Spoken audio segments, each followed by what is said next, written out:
नमस्ते, welcome to Sikkim agri clinic अनि यो सिक्किम एग्री क्लिनिकको फर्स्ट एपिसोडमा हामी नाम्ची डिस्ट्रिक्टको एकदमै सुन्दर गाउँ रुचुङमा आएका छौँ। रुचुङमा यो स्पेसली यो जग्गा चाहिँ एज अ फार्म स्कुल पनि खोलिएको छ अनि हामी यही फार्म स्कुलको ओनरसँग फार्म स्कुलको टिचरसँग बात मार्नेछौँ। उहाँको नाम चाहिँ मिस्टर बिर्खबहादुर गुरुङ हो।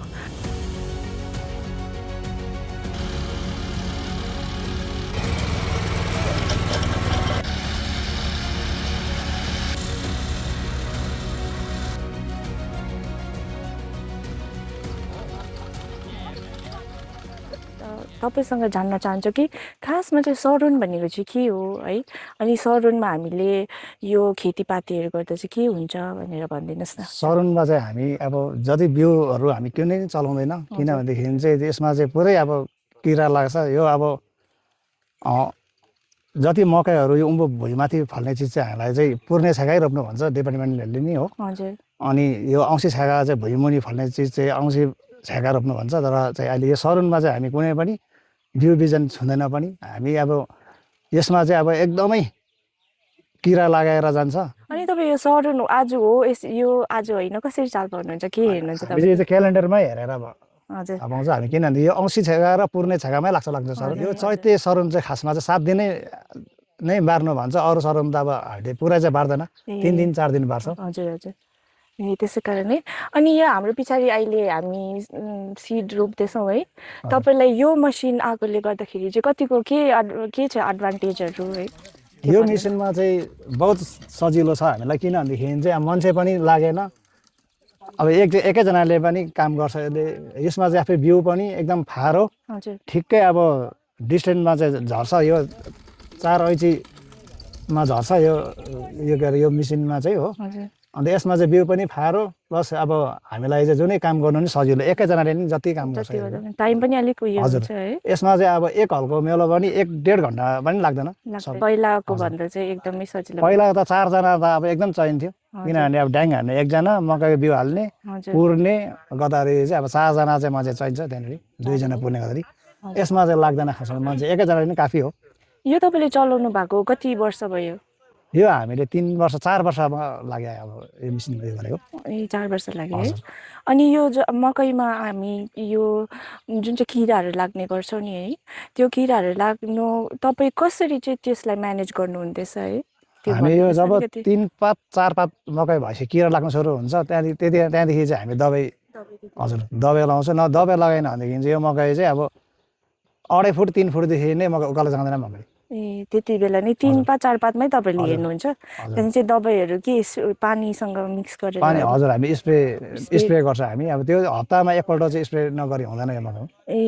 हप्तामा एकपल्ट गर्नुहुन्छ। त्यति बेला चाहिँ त्यो स्प्रे गर्यो भने चाहिँ तपाईँको राम्रो नै? हजुर। त्योभन्दा काटेर गयो भने चाहिँ फेरि? काटेर गयो भनेदेखि त कुनै काम लाग्दैन मकै, लाग्दैन।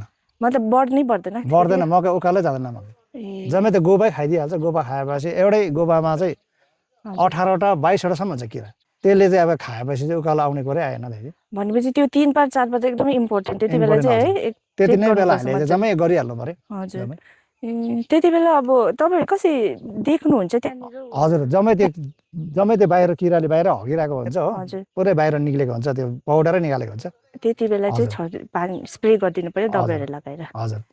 र आज हामीसँग यही नागी रुचुङ जिपियुका इन्चार्ज पनि हुनुहुन्छ एग्रिकल्चर डिपार्टमेन्टबाट कमल गुरुङ। उहाँसँग पनि 1-2वटा कुराकानी गर्नेछौँ। एग्रिकल्चर डिपार्टमेन्टबाट चाहिँ फार्मर्सहरूलाई कसरी चाहिँ यो मसिन्सहरू कस्तो प्रकारको मसिन्सहरू दिएको छ, कति दिएको छ, त्यो अलिकति भनिदिनुहोस् न छोटकरीमा। अहिले चाहिँ हाम्रो नामथाङ ब्लकमा चाहिँ प्रत्येक जिपियुमा नै यो सिड प्लान्टर अर्थात् यो सिड ड्रिल मेसिन चाहिँ हामीले हरेक जिपियुमा 2टा एउटा चाहिँ हामीले बाँडेका छौँ है।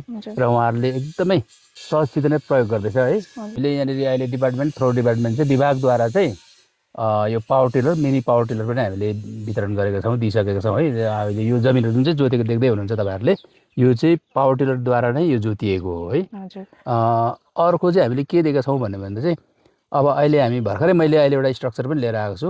त्यो चाहिँ भर्मी कम्पोस्ट पिट, मिनी भर्मी कम्पोस्ट पिट लिएर आएको छु। त्यसलाई पनि हामी केही क्षणमा अहिले त्यहाँ डेमोन्स्ट्रेसन गरेर हामी डेमो गरेर देखाउनेछौँ है। स्प्रे मेसिन दिएको छौँ है। र यहाँनिर चाहिँ किन स्प्रे मेसिन दिएको भन्दाखेरि चाहिँ यो मकैमा चाहिँ हामीले जुन चाहिँ फलार्मी वार्मको चाहिँ एकदमै प्रकोप छ। त्यसमा त यो फलार्मी प्रकोपले गर्दा चाहिँ त्यो अहिले हामीले स्प्रे मेसिन दिएको छौँ। त्यसमा चाहिँ हामीले अर्ग्यानिक दबाईहरू नै हामीले यहाँ वितरण गर्छौँ।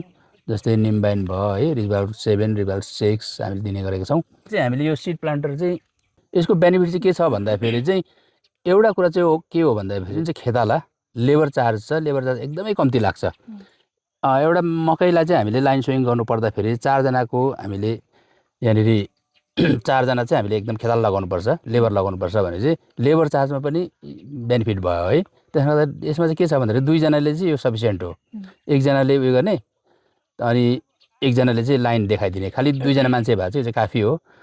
यता पौराणिक उयोमा गर्दाखेरि चाहिँ के छ भन्दाखेरि चाहिँ हामी काँटा कोदालोले गर्दाखेरि चाहिँ कम्तीको पनि लेबर चाहिँ 4 जना चाहिँ लाग्छ। किनभने 1 जनाले ड्याङ खन्नु पर्यो, अर्को जनाले बिउ लाउनु पर्यो, अर्को जनाले लाइन देखाउनु पर्यो, 1 जनाले बिउ, 5 जना सायद लाग्छ होला। बारी एकदमै मिन बनाइदिन्छ, पाउडरिङ स्टेजमा ल्याइदिन्छ र चाहिँ अनि हामीले केही पनि सोइङ गर्नुपर्दा चाहिँ सजिलो छ। एग्रिकल्चरमा मेकानाइजेसनको कुरा गर्छौँ हामी है। अनि अहिले हेऱ्यो भने एकदमै एग्रिकल्चर एडभान्स कन्ट्रिजहरूमा हेभिली मेकानाइज्ड भएर गएको छ। त्यसले गर्दा एग्रिकल्चर पनि एडभान्स भएको छ है। अन्त सिक्किममा हेर्नु पऱ्यो भने हिली टेरेनले गर्दा मेकानाइजेसनको अब सबै मसिन्सहरू हामी एकदमै युज गर्ने फिजिबल छैन यहाँनिर। तर पनि डिपार्टमेन्टले धेरै मसिन्सहरू फार्मर्सहरूलाई प्रोभाइड गरेको छ, जसले गर्दा चाहिँ एकदमै एफिसियन्ट भएर गएको छ एग्रिकल्चर है।